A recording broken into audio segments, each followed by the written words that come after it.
Halo, selamat siang pemirsa IDX Channel, kembali berjumpa bersama kami dalam IDX Session Closing. Sejumlah informasi dari dunia ekonomi dan bisnis akan kami sajikan untuk Anda. Dan bersama saya Fajar Wayong, inilah IDX Session Closing selengkapnya.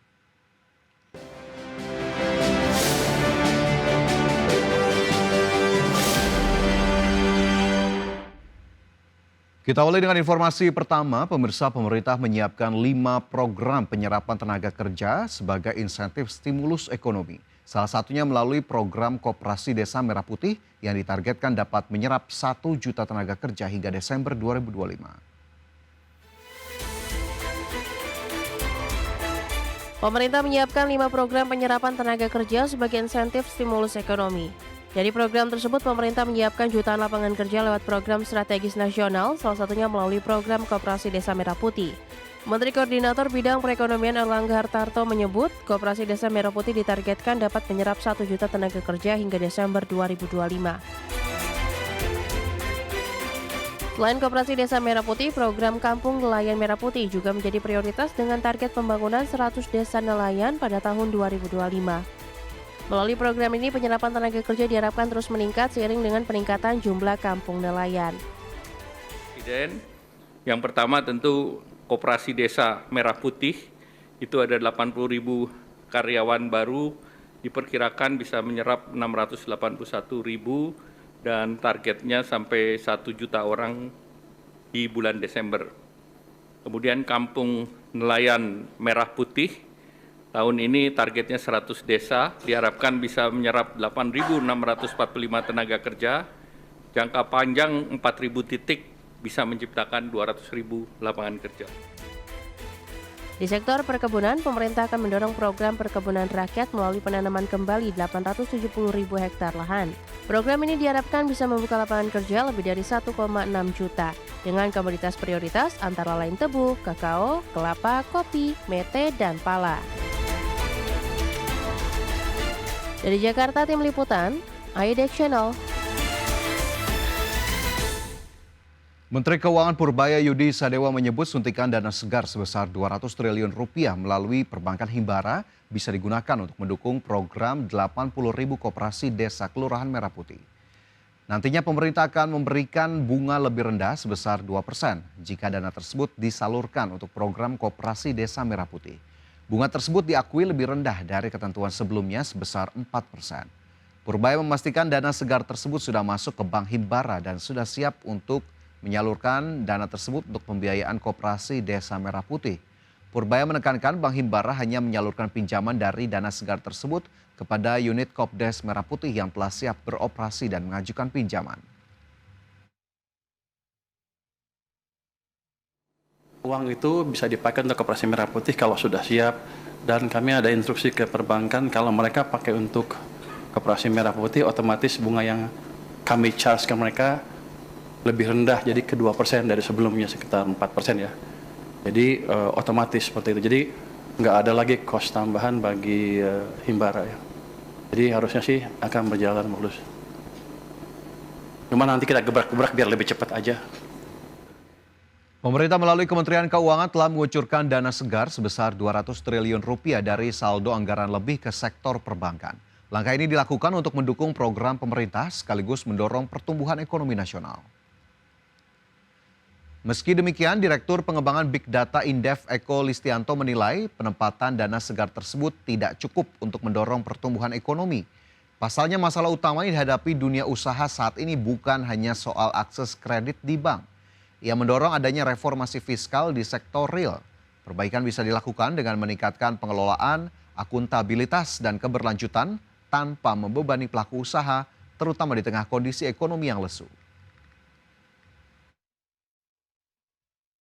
Kita itu ngelola dana udah lebih dari 8.000 triliun begitu ya. Jadi tidak sangat gede gitu ya untuk konteks kredit gitu ya, total kredit gitu. Tetapi kalau kemudian ya itu diikuti dengan perubahan ya reform di sektor realnya, entah itu bentuknya deregulasi, pemberantasan premanisme gitu ya, kredit murah, dan juga akses pasar yang lebih baik, itu saya rasa akan ada efeknya gitu. Tapi kalau tanpa itu hanya sebatas mindahin rekening ke rekening kayak gitu ya nggak akan banyak. Pemerintah mengucurkan penyertaan modal negara untuk 3 BUMN yakni PT Kereta Api Indonesia, PT Industri Kereta Api atau INKA, dan PT Pelayaran Nasional Indonesia atau PELNI dengan total mencapai 4,77 triliun rupiah. Pemerintah mengucurkan penyertaan modal negara atau PMN sebesar 4,773 triliun untuk 3 perusahaan badan usaha milik negara. Ketiga BUMN tersebut adalah PT Kereta Api Indonesia atau KAI, PT Industri Kereta Api atau INKA, dan PT Pelayaran Nasional Indonesia atau PELNI. Menteri BUMN Erick Thohir menuturkan untuk KAI, besaran PMN yang dikucurkan adalah 1,8 triliun. Dana tersebut digunakan untuk pengadaan sarana KRL yang melayani lintas Jabodetabek. Selanjutnya untuk INKA, jumlah PMN yang dikucurkan adalah 473 miliar rupiah.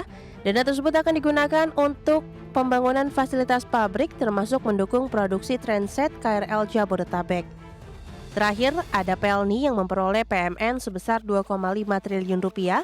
Dana tersebut akan dialokasikan untuk pengadaan 3 unit kapal penumpang baru. Menurut Erick, langkah ini menjadi bagian pelayanan dari PELNI dan cara untuk menekan tingkat kecelakaan. Bahwa pada hari ini ada 3 perusahaan yang akan diberikan PMN oleh Kementerian Keuangan, yaitu nomor 1 PELNI sebesar 2,5 triliun, KAI 1,8 triliun, dan INKA 976 triliun. Miliar, maaf. Dan kita lihat juga ini memang karena ini ada Undang-Undang nomor 1 2025 ini diminta reroute daripada Kementerian Keuangan. Maka pada 9 Juli tahun 2025 kami sudah menyampaikan surat kepada BPI Danantara mengenai tindak lanjut atas usulan tambahan PMN pasca penetapan Undang-Undang nomor 1 tahun 2025. Selain persetujuan PMN, Komisi 6 DPR RI juga menyetujui pagu anggaran Kementerian BUMN untuk tahun 2026 sebesar 280 miliar 311 juta 60 ribu rupiah.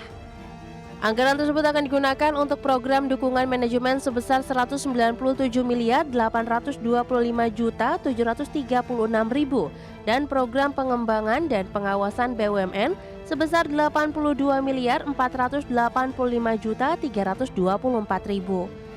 Tim Liputan, IDX Channel.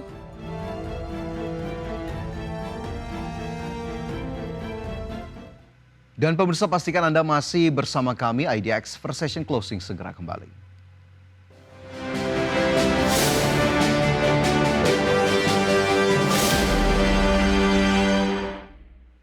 Kembali bersama kami dalam IDX First Session Closing. Pemirsa, PT Indofood CBP Sukses Makmur Tbk menegaskan bahwa seluruh produk mie instan yang diproduksi di Indonesia telah sesuai dengan standar keamanan pangan Badan Pengawas Obat dan Makanan Republik Indonesia atau BPOM. Klarifikasi ini disampaikan setelah otoritas pangan Taiwan melarang salah satu varian mie instan yang disebut mengandung etilen oksida. Indofood menyampaikan bahwa seluruh produk mie instan diproses dengan standar tinggi dan memenuhi kodeks standar for instant noodle. Selain itu, produk telah mendapat sertifikasi standar nasional Indonesia atau SNI dan diproduksi di fasilitas dengan sertifikasi internasional ISO 22000 atau FSSC 22000 untuk sistem manajemen keamanan pangan. Dengan begitu, perseroan memastikan semua prosedur pengolahan mengikuti ketentuan keamanan pangan yang berlaku. Korporat Sekretari PT Indofood CBP, Gideon Aputro, menjelaskan bahwa aturan keamanan pangan di negara tujuan ekspor bisa berbeda dari regulasi di Indonesia. Perseroan senantiasa memenuhi ketentuan yang berlaku di tiap negara termasuk Taiwan. Namun ia menegaskan bahwa varian Indomie soto Banjar limau kulit yang dipermasalahkan ternyata diimpor oleh pihak yang bukan distributor resmi perusahaan. Indofood menambahkan varian tersebut sebenarnya tidak pernah dipasarkan atau diekspor langsung ke Taiwan oleh perseroan. BPOM juga sudah memberi penjelasan publik bahwa produk itu telah memiliki izin edar di Indonesia sehingga aman dikonsumsi. Saat ini Indofood bersama BPOM sedang berkoordinasi intensif dengan otoritas Taiwan untuk memantau perkembangan lebih lanjut. Adapun perusahaan memastikan bahwa isu ini tidak memberi dampak material terhadap operasional maupun kinerja keuangan perseroan. Berbagai sumber, IDX Channel.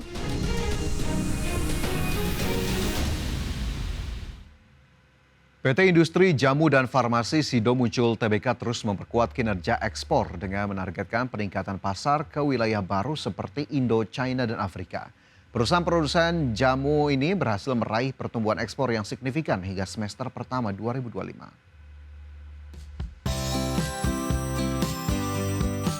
Sido terus memperkuat kinerja ekspornya dengan menargetkan peningkatan pasar ke wilayah baru.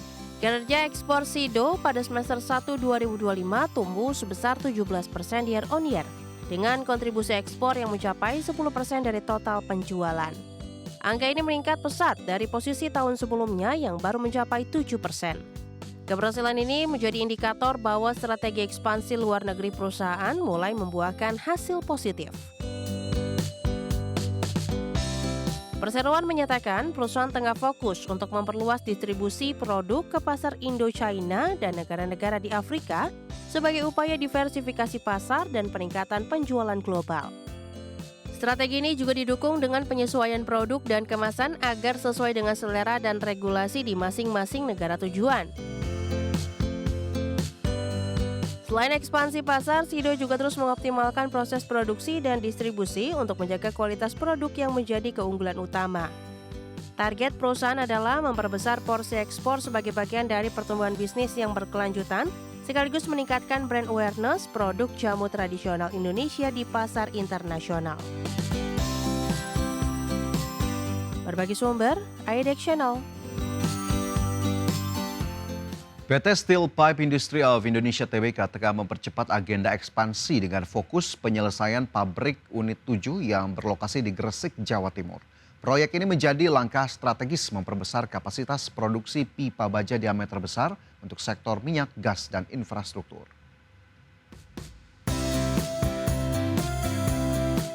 PT Steel Pipe Industry of Indonesia Tbk percepat agenda ekspansi dengan fokus penyelesaian pabrik. Pabrik unit 7 yang sedang dibangun akan menjadi basis produksi pipa diameter besar yang dibutuhkan sektor industri berat seperti minyak dan gas. Dengan hadirnya fasilitas baru ini, ISSP menargetkan peningkatan kapasitas produksi secara signifikan untuk memenuhi permintaan pasar domestik dan ekspor. Keberadaan pabrik ini juga diharapkan mendongkrak daya saing perusahaan di industri baja nasional dan internasional. ISSP menargetkan pabrik unit 7 mulai beroperasi pada kuartal 2 2026. Penyelesaian fasilitas ini menjadi prioritas utama perusahaan dalam upaya ekspansi kapasitas dan diversifikasi produk. Perusahaan optimistis dengan potensi pasar pipa baja yang terus tumbuh didorong oleh proyek-proyek infrastruktur dan energi yang sedang berjalan di Indonesia dan kawasan regional. Selain ekspansi produksi, ISSP juga fokus pada peningkatan kualitas produk dan efisiensi operasional agar tetap kompetitif. Dengan perencanaan matang dan manajemen yang profesional, perusahaan yakin dapat mencapai target bisnis sambil berkontribusi pada penguatan industri baja nasional. Langkah ini penting untuk menjawab kebutuhan pembangunan nasional dan pasar ekspor. Berbagi sumber, IDEX Channel.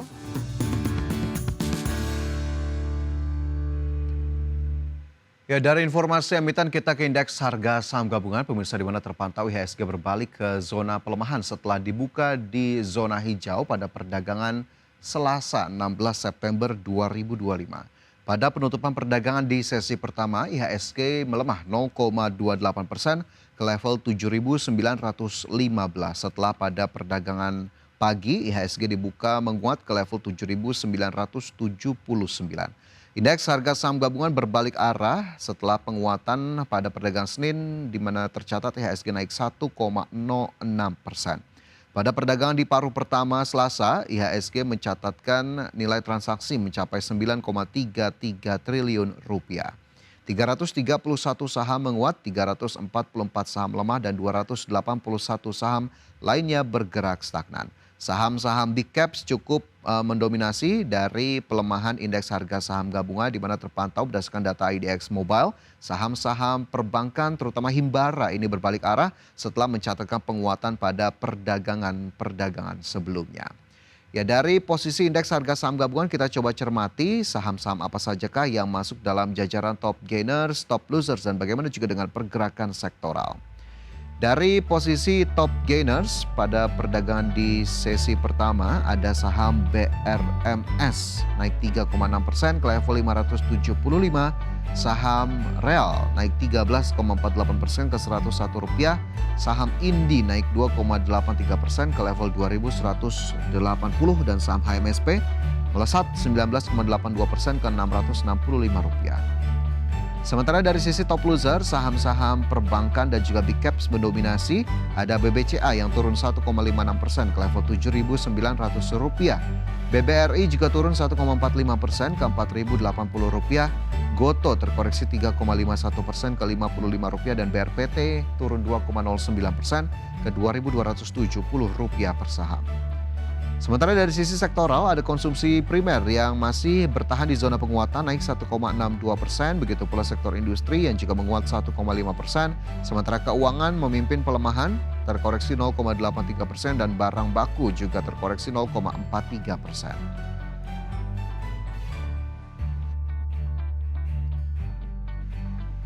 Dan pemirsa masih ada informasi lainnya, tetaplah bersama kami segera kembali.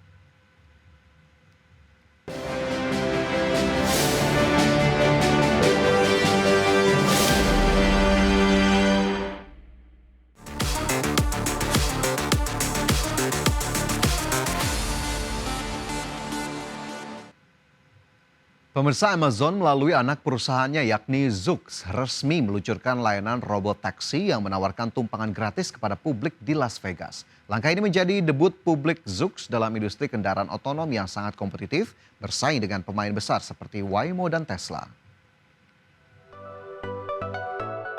Robot taksi Zoox membawa pengalaman baru dengan desain unik tanpa roda kemudi atau pedal dan kabin yang memuat 4 penumpang dengan tempat duduk saling berhadapan. Kendaraan ini dapat bergerak dua arah tanpa perlu berputar, serta bisa beroperasi hingga 16 jam dalam sekali pengisian baterai. Pelayanan gratis ini masih dalam tahap persiapan sebelum mendapatkan izin resmi untuk mengenakan biaya tumpangan. Layanan robot taksi ini sudah melayani para pengunjung di beberapa titik populer di sepanjang Las Vegas Strip, termasuk Resort World dan Hotel New York. Amazon Zoox berharap dapat mengumpulkan masukan dan pengalaman dari pengguna untuk meningkatkan teknologinya sebelum resmi masuk tahap komersial berbayar. Perusahaan juga berencana memperluas layanan ini ke kota lain seperti San Francisco, Miami, dan Austin dalam waktu dekat. Persaingan di pasar robot taksi di Amerika Serikat semakin ketat dengan Waymo yang sudah lebih dulu beroperasi secara komersial di beberapa kota besar, dan Tesla yang menguji coba layanan di Austin. Zoox hadir dengan pendekatan desain kendaraan yang benar-benar baru. Bukan sekedar mengotomatisasikan mobil konvensional, perusahaan optimis inovasinya akan membawa perubahan signifikan di industri transportasi otonom. Peluncuran robot taksi Zoox dengan layanan tumpangan gratis di Las Vegas menandai babak baru perkembangan teknologi kendaraan otonom. Amazon melalui Zoox menunjukkan komitmennya untuk menjadi pemain utama dalam revolusi transportasi masa depan. Berbagai sumber, IDX Channel. Nintendo dan The Pokemon Company mengumumkan kehadiran game simulasi kehidupan pertama Pokemon berjudul Pokemon Pokopia yang dijadwalkan rilis di Nintendo Switch 2 pada tahun 2026. Game baru ini menawarkan pengalaman unik membangun surga impian bagi berbagai spesies Pokemon dalam dunia yang menenangkan dan penuh kreativitas. Nintendo dan The Pokemon Company mengumumkan kehadiran game simulasi kehidupan pertama bertema Pokemon berjudul Pokemon Pokopia. Dalam Pokemon Pokopia, pemain berperan sebagai Ditto yang berubah wujud menjadi manusia dengan misi mengubah landscape kosong menjadi habitat ideal bagi Pokemon. Pemain dapat mengumpulkan bahan-bahan seperti kayu dan batu, menanam sayuran, serta membangun rumah dan furnitur untuk menciptakan lingkungan yang nyaman dan subur. Fitur gameplay ini menggabungkan elemen craft dan eksplorasi, serta memanfaatkan gerakan khas Pokemon seperti leaf fetch dan water gun untuk merawat tanaman. Game ini menghadirkan siklus waktu dan cuaca alami yang dinamis, menambahkan sentuhan realisme dan pengalaman hidup sehari-hari yang santai. Selain membangun dan merawat habitat, pemain juga dapat menikmati aktivitas seperti beristirahat dan berinteraksi dengan Pokemon. Memberikan sensasi kehidupan yang tenang, desain grafis yang imut dan unik menambah nuansa ramah keluarga dan penggemar lama maupun baru franchise Pokemon. Peluncuran Pokemon Pokopia di Nintendo Switch 2 menunjukkan langkah baru Pokemon dalam mengeksplorasi genre simulasi kehidupan. Game ini diharapkan dapat menarik audiens luas, termasuk penggemar lama dan pemain baru yang mencari pengalaman bermain beda. Kehadiran Pokemon Pokopia juga memperkuat posisi Nintendo Switch 2 sebagai platform utama game-game inovatif pada generasi berikutnya. Berbagai sumber IDX Channel. Ya, bagi Anda fans One Piece, khususnya penggemar seri game Pirate Warriors, dapat bersiap-siap menyambut peluncuran One Piece Pirate Warriors 4 di berbagai konsol modern 2025. Game populer ini akan datang tahun 2025 dengan peningkatan grafis dan fitur baru yang lebih seru. One Piece Pirate Warrior 4 akan segera rilis di berbagai konsol modern 2025. One Piece Pirate Warrior 4 sebelumnya telah dirilis di beberapa platform, dan kini Bandai Namco dan pengembang Omega Forge memberikan versi baru khusus untuk konsol generasi terbaru. Versi Xbox Series, PS5, dan Switch 2 menghadirkan grafis yang lebih detail, lebih banyak musuh di layar, serta peningkatan gameplay agar pengalaman bermain lebih dinamis dan seru. Para pemilik versi lama dapat melakukan upgrade secara gratis atau berbiaya sangat terjangkau. Game ini mengusung cerita orisinil yang mengambil adaptasi Arc Wano yang populer di anime dan manga One Piece. Pemain akan mengikuti perjalanan Luffy dan kru bajak laut topi jerami menghadapi berbagai musuh legendaris serta jarahan besar dalam mekanik action hack and slash yang sudah menjadi ciri khas. DLC tambahan dengan karakter baru juga direncanakan untuk menambah keseruan di masa depan. Peluncuran di Switch 2 pada musim gugur 2025 menjadi momen penting karena menjangkau lebih banyak gamer, terutama mereka yang menantikan pengalaman One Piece terbaik di platform terbaru Nintendo. One Piece Pirate Warrior 4 versi Switch 2 juga menyediakan paket upgrade gratis bagi pemilik versi Switch sebelumnya, memberikan nilai tambah bagi komunitas penggemar One Piece dan gamer action. Berbagai sumber IDX Channel.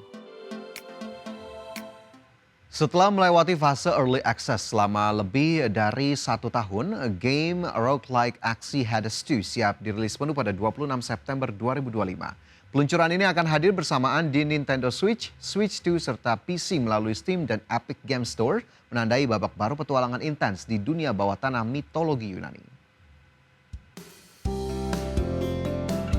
Hades 2 adalah lanjutan dari game populer Hades yang dikembangkan oleh Supergiant Games. Pemain akan mengendalikan Melino, putri dunia bawah yang berjuang melawan Titan waktu, Kronos. Dengan fitur baru seperti Bar Magic yang mengisi energi untuk kemampuan khusus, 2 jalur petualangan berbeda dan sistem interaksi karakter yang lebih kaya, Hades 2 menawarkan pengalaman bermain yang lebih dalam dan menantang. Versi Nintendo Switch 2 dari Hades 2 dijanjikan berjalan mulus dengan dukungan hingga 120 frame per detik pada mode TV. Pemberian visual yang lebih halus dan responsif, sementara versi fisik game akan dirilis pada November 2025. Meski awalnya hanya dirilis untuk Nintendo, rencana peluncuran di platform Xbox dan PlayStation masih belum diumumkan. Supergiant Games menyajikan dunia bawah tanah Yunani dengan grafis bergaya tangan yang khas, musik orisinil, dan narasi mendalam yang menggabungkan elemen mitologi dan aksi roguelike. Para penggemar diwajibkan mengikuti petualangan baru yang menjanjikan tantangan seru dan replayability tinggi. Rilis penuh Hades 2 menjadi momen penting bagi komunitas gamer yang telah menantikan kelanjutan cerita ini. Dengan rilis penuh pada 26 September, Hades 2 siap membawa pengalaman roguelike dalam dunia mitologi baru yang epik dan penuh tantangan. Para gamer di seluruh dunia dapat segera menikmati petualangan Melino yang seru di berbagai platform game. Berbagai sumber, IDX Channel. Dan pemirsa, sudah 30 menit kami menemani Anda dalam IDX First Session Closing. Perbaharui terus informasi Anda hanya di IDX Channel, your trustworthy and comprehensive investment reference. Dan jangan lupa saksikan Second Session Closing yang tayang pada pukul 15.30 waktu Indonesia Barat. Dan pemirsa, karena urusan masa depan harus terdepan, aku investor saham. Saya Fajar Royong pamit undur diri. Sampai jumpa.